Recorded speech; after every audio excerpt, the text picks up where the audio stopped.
Okay, let me make sure I got this camera. All right, it looks good. Okay, hello everyone. This is Dwight Woods, the Jeet Kune Rebel, and welcome to today's I Love Jeet Kune broadcast. This is broadcast number, let me make sure, number 13, I think it is, lucky 13. And this is the one about something that I've taken to call in the 4 tenets of Jeet Kune. All right, so we'll get things started for my good friend. Here's the look at the t-shirt. Respond like an echo, adapt like a shadow, strike like an arrow. It's a custom made because I know that gosh, I forget my friend's name, but I have there's a guy who's always on the broadcast and he's always wondering about my t-shirts. This one's custom made for me by a guy named Kevin Porter, who used to be a student of mine, and so you won't be able to find this one on the market. Right. Today, so we'll do the usual. We'll talk about the 4 tenets of Jeet Kune.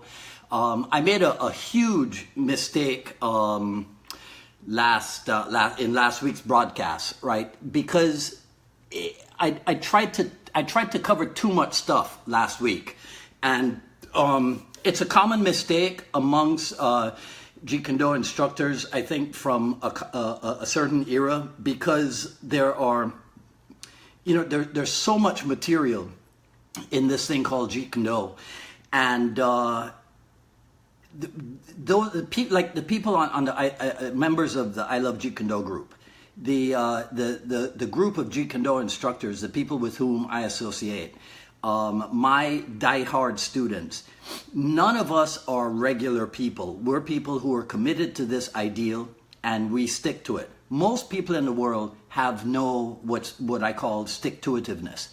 And so there's so much material, and sometimes as instructors, if we're not doing a lot of stuff, we feel as if we're holding back from our students. And so last week I kind of made that error and I tried to cover like 3 or 4 things. I'm going to slow it down today, and we'll stick to just this one concept, right? The 4 tenets of Jeet Kune. There are 2 things that this brings to mind for me. One is there's a video that I shot a long time ago. I never released it, but it was called "The Use of Frameworks and Proprietary Language in Jeet Kune." And in there, I was just describing to people how frameworks is a thing it's a term which is used to describe how you arrange stuff, the way that you structure your material for teaching, for dissemination in any form. And I think it's almost a psychological term, right? And to me, it's just amazing that there are so many frameworks in Jeet Kune. And then the other thing that the guy who I learned this from is a guy named Brendan Burchard. And the other thing that Brendan mentioned when talking about frameworks was the use of proprietary language.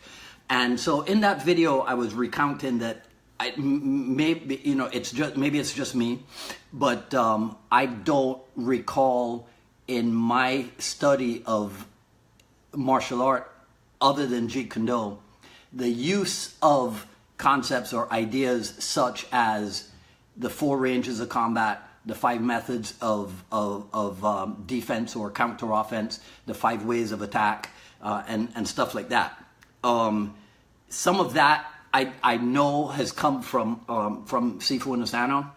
A lot of it has come from Bruce Lee. Actually, that's something that we're going to talk about right now, because this thing, the 4 tenets. Let's see. Anybody who is watching online, tell me if you've ever heard of the 4 tenets of Jeet Kune. I know I sent out the preview, so people already know what it is that I'm talking about. But tell me if you've ever heard of it being referred to as the 4 tenets of Jeet Kune. That's what I thought, right? Okay, so because it's pretty much a term that I made up, right? But it was in order to give a name to something, right? So my understanding from my senior Cas Magda is that the 4 tenets. Number 1, actually, let me just read you the full sign. And actually, if you guys want to take a look at it, it is in. Wait. I found it earlier today, so I should have it close at hand. So it's in the Jeet Kune Art and Philosophy book, and so it's right here. How do I get this done? Right here in towards the end pages, right? So you guys are familiar with man. I can't get this camera to work, right? You guys are familiar with it. So what the sign says is the truth in combat is different for each individual in this style. And then it lists the four tenets. Tenet number 1, research your own experience for the truth. Tenet number 2, absorb what is useful. Number 3, reject what is useless. And number 4, add what is specifically your own, right? So my understanding from Cass is that these are actually Dan Inosanto's creation and not Bruce Lee's. Now, I haven't been able to verify that with Sifu Dan. I trust Cass's knowledge and information, but I personally haven't been able to verify it with Sifu Dan, so I'll hold off until I do, right? Again, when I was telling those of you who are just coming in, what I talked about a few minutes ago was trying to stick to just pretty much one point in today's broadcast. If any of you are familiar, there's a guy who has become relatively popular on the YouTube in the past couple of years. I think he's a clinical psychologist, and he's a professor of psychology at what's it called? University of Toronto, right? So it's a guy named Jordan Peterson, and he's pretty well known on the YouTube now. And so he, a lot of his videos are like an hour or more long. And so what I've noticed is that there are people who take his videos and then they'll chop them up into more bite-sized pieces of information. And okay, Kurt's telling me that he's heard the phrase before. Which phrase is that, Kurt? Just type it in. I think I can see it on this side. You know what? Yeah. Okay, just go ahead and type it in when you're ready, Kurt.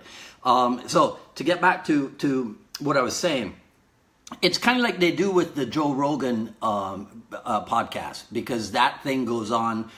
Sometimes it's an hour and a half, sometimes it's 2.5 hours, sometimes it's 3 hours long, and then there are people who will take certain snippets of it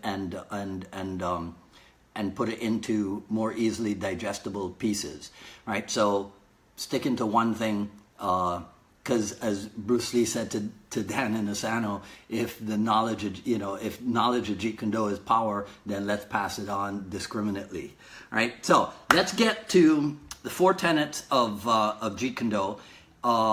We're gonna go step by step, which, by the way, is exactly how we have structured the teaching in the I Love Jeet Kune Quick Skill series, right? It's step by step, point by point, so that rather than overwhelming people with a ton of material, it's given to you in bite-sized pieces where you can digest it easily, and then you can. Okay, I get it, Kurt. Keep what is useful, reject what is not. Okay, all right. So, Kurt, by the time I'm done with you today, anybody that you hear, what's a nice word to use?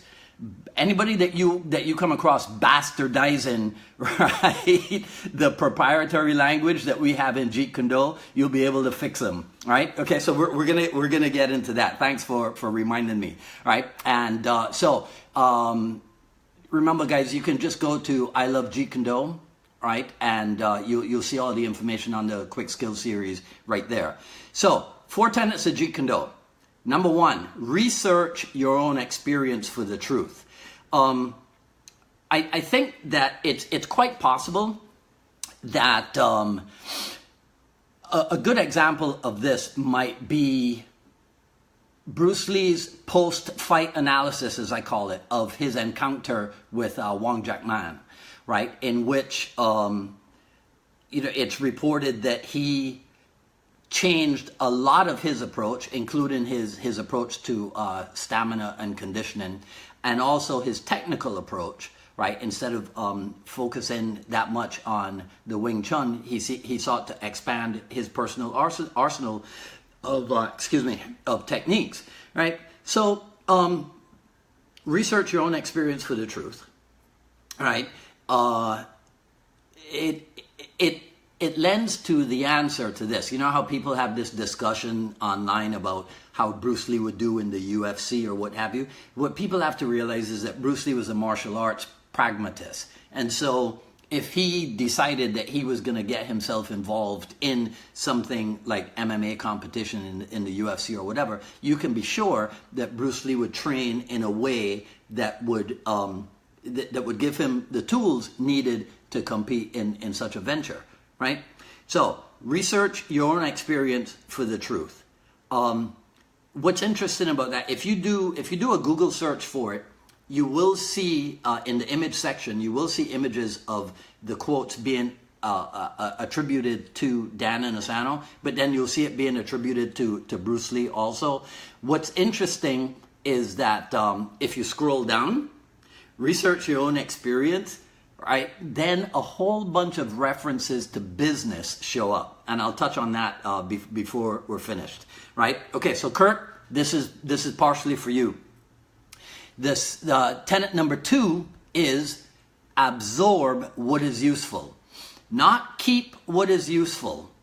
And certainly not what a lot of people talk about, adapt what is useful. When you find something that makes sense to you, you kind of want to learn as much about it as you do, right? You want to have a deep understanding of it. So raise your hands figuratively if you think that having a cursory knowledge, having a surface knowledge of something leads to in-depth knowledge of it. That's not what absorption is, right? Synonyms for, let's see, if I made a note of it, I think. Synonyms for absorb are take in, assimilate, soak up, right? As opposed to synonyms for adapt, which are alter, modify, or change. So it's not about adapting what is useful or even adopting what is useful. It's about absorbing. You cannot dabble in a thing if you're seeking to absorb it. So, for example, I remember back in the 80s when I would go out to California to spend time with Sifu and Asano. He was already a Muay Thai instructor with Ajarn Chai, but he was currently taking classes at a place called the Muay Thai Academy. Right? And so anybody who knows about Sifu Dan, he's like a perfect example of absorb what is useful, because he doesn't, anything that he gets into, he gets deep into it. So, for example, in Indonesian Pencak Silat, right? To the best of my knowledge, this is the way it went. It started with a guy named John De Jong, right? And so John De Jong and Steven Plink. And then there was Nick Mustafa, but Nick was Malaysian Bersilat, I believe, not Indonesian Pencak Silat, right? Then there was Eddie Jaffrey, Suryadi Jaffrey. Then there was Paul de Tours. I mean, and I think by the time he was done, he had trained with Pendekar Paul, with Pak Vic, and also with I forget the third brother, right? But the Tours brothers. He also trained with Herman Suwanda in Pencak Silat. So that's like 4 or 5 people for Pencak Silat. in Wing Chun in order to further his understanding of something that he was introduced to by Bruce Lee. Sifu Dan has trained with, there was like, I think it's like 8 or 9 Wing Chun people. So there's Francis Fong, there's Hawkins Chung. I think there was also a little bit of time with William Chung. There's definitely time with Muay Yet, right? And there's more, right? Likewise, in Filipino martial arts, everybody knows that Sifu Dan has trained with over 30 different instructors in Filipino martial art. That's how you get to the level of absorption. You have to really, really invest some time and energy in the thing and not just do it on a surface level. Okay, so let's move on to reject what is useless. So again, Kurt, reject what is useless. This is the one that a lot of people call discard what is useless or reject what is not or what have you. And I think that sometimes a lot of people like to jump on this one because it makes you sound kind of cool when you can be the one who is rejecting this or rejecting that. You know, so if somebody's like, oh yeah, you know, I reject Kung Fu, you know, because or traditional Kung Fu or traditional karate or what have you, because that stuff is useless and whatever. I don't know. I think you got to be really, really careful with this thing called rejection, simply because you got to spend the time first in order, and anybody who thinks that there's nothing to be gained from training in a traditional karate system or in a traditional Kung Fu system, I'm not saying that I personally would spend the rest of my life in that. I have found the martial art method that I'm going to spend the rest of my life with. But to just summarily reject something when you have no experience of it, I think that's really what I'm trying to say. Just because maybe people around you are doing that, right? I just thought of a real world example of that, but I'm not going to touch on it because I could get myself in trouble. All right. So you should spend a lot of time with something before you reject it. And rejecting might not mean to completely discard it. Rejecting it might mean that you adapt it. You see? So you see how I got that? Right? So absorb what is useful is not about adopting or adapting. But reject what is useless might mean that you modify it, that you adapt it. You see, so there might be certain aspects. Let's take Brazilian Jiu-Jitsu, right? So there's an aspect of Brazilian Jiu-Jitsu which is sport competition. People who are training in self-defense are not interested necessarily in that sport competition. So they might have to reject a particular part of or a particular approach to Brazilian Jiu-Jitsu or adapt it to suit their self-defense purposes. You see what I mean? All right. Okay. So we'll move on to number 4. Add what is specifically your own. And so, Kurt, again, there's going to be a test at the end of this broadcast to make sure that you got these 4 things down. Right. So add what is specifically your own. Well, this is something that could cover a wide spectrum of things because individuality is so varied. You might add what is specifically your own because of particular attributes that you possess, certain, maybe particular physical qualities that you possess. Or you add in what is specifically your own might be because of specific physical limitations that you might have, right? This is actually related to another well-known Bruce Lee saying about man, the creative individual, which we'll probably cover. Maybe we'll cover that in next week's broadcast, or we'll cover it at a future date, right? I'll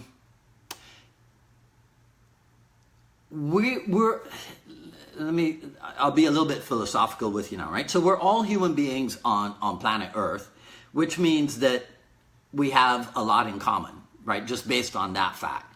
But none of us have for example, the same fingerprint patterns. So that makes us unique individuals, even though as human beings, we have a whole lot in common. So we're all unique and different and the same and have things in common at the same time, right? Which is a little bit complex. It is because each of us has a job to do while we're spending time and taking up space and breathing air on the planet, right? Adding what is specifically your own requires that you develop yourself to the utmost of your ability so that then your unique contribution is as impactful as it can be. Does that make sense? All right. So that's the breakdown of the 4 tenets of Jeet Kune. So Kurt, here's the test. I'm kidding. All right. So tenet number 1, research your own experience for the truth. Tenet number 2, absorb what is useful. Tenet number 3, reject what is useless. And tenet number 4, add what is specifically your own. So that's today's topic. So we'll start wrapping up, and I'll talk to you about a Jeet Kune thing that I like.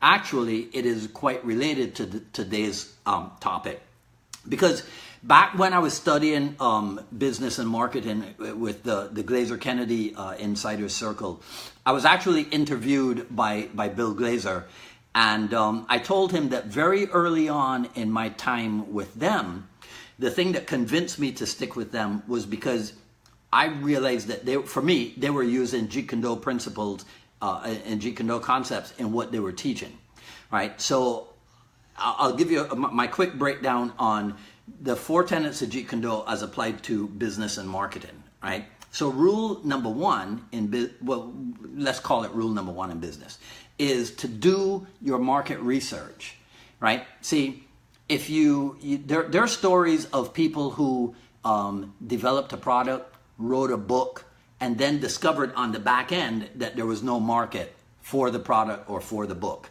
right? And so you end up with 1,000 copies of a book in your garage because there's nobody interested in buying it. So you want to do your market research first to make sure that when you launch, there are people interested in your product, right, or in your business. Number 2, so the Jeet Kune tenet is absorb what is useful. Sometimes in business, and we've talked about this before on other broadcasts, I'm pretty sure. Sometimes in business, you come across something which in an industry different from yours. So for example, the most common one that we reference is the drive-through. The drive-through is seen in banking. The drive-through is seen in pharmaceuticals, right? And the drive-through is seen in fast food. These are three different industries, but all making use of one particular concept. Let's call it, right? Okay. Rule number 3, reject what is useless. Again, self-explanatory, but just remember to be careful not to reject too soon. And then rule number 4, add what is specifically your own. Now, this is the best one, because in business and marketing, there's a thing called the unique sales proposition or sales position, right? The USP. That is what is specifically your own. So think of it this way. If you're in a business, you have to be able to answer, why should your prospective client, your prospective customer, do business with you versus doing business with any of your competitors, right, in your area, right, or even online, or maybe even versus doing nothing at all. See, I'll tell you, a master of this, add what is specifically your own, which equates to knowing who you are and what it is that you have to bring, is Bruce Lee. Bruce Lee knew what he was bringing into the market, And that's why he was able to charge 1960s, 1970s, $250 an hour, right? Which is the equivalent, I checked it, that's the equivalent of $1,700 an hour in 2018 dollars, right? Well, that's pretty impressive. I mean, because I think maybe in the legal field, right, people who charge $1,700 an hour, they gotta be, I'm pretty sure, they gotta be in the top. So Bruce Lee knew what it meant to have a unique positioning in the market, right? He also, of course, applied another principle, which is market to the affluent, right? Okay. And just so you know, that $1,700 an hour, that's not the type of thing that you would have to pay for the quick skill series, all right? Okay, now, a quick thing that I hate, and then we'll wrap this up. I'll take a look at your comments and see if I can answer something before we sign off. Quick thing that I hate is when people, I think they're trying to be hip, right? Like we were talking about earlier, they're trying to be cool. And so people bring up a thing about original Jeet Kune Do versus Jeet Kune Do concepts. And so when I hear that, I go, geez, man, you're only 3 decades late to the party, right? That argument came up in like the summer of 86 or 88 or something from what I remember, right? So when somebody, tries to engage me in this stuff, oh, so you're really Jeet Kune Do concepts. You're not like true Jeet Kune Do. It's like, thank you for your opinion and your feedback and move on, right? Because there is no sense in going through that again. Actually, there is sense in going through it. And one day I will dedicate one of the broadcasts to just debunking that whole story, right? Okay, so that's it for today's broadcast. Let me see if I can take a look on the laptop at if I can read them, any comments that might have come in.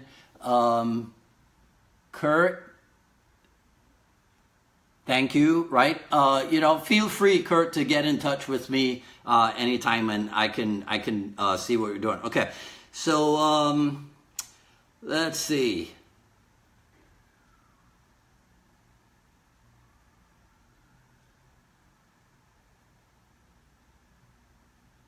Okay, not much of anything here for me to comment on, right? But you guys know how to get in touch with me. So anytime that you feel like it, feel free to reach out, and I'll get back to you as quickly as I can. So this is Dwight Woods, the Jeet Kune Do Rebel, signing off for the I Love Jeet Kune Do broadcast. Be sure to check out the Quick Skills series at ilovejeetkunዶ.com. And we'll be back at 3 p.m. I had to do some last minute stuff for a trip that I'm taking.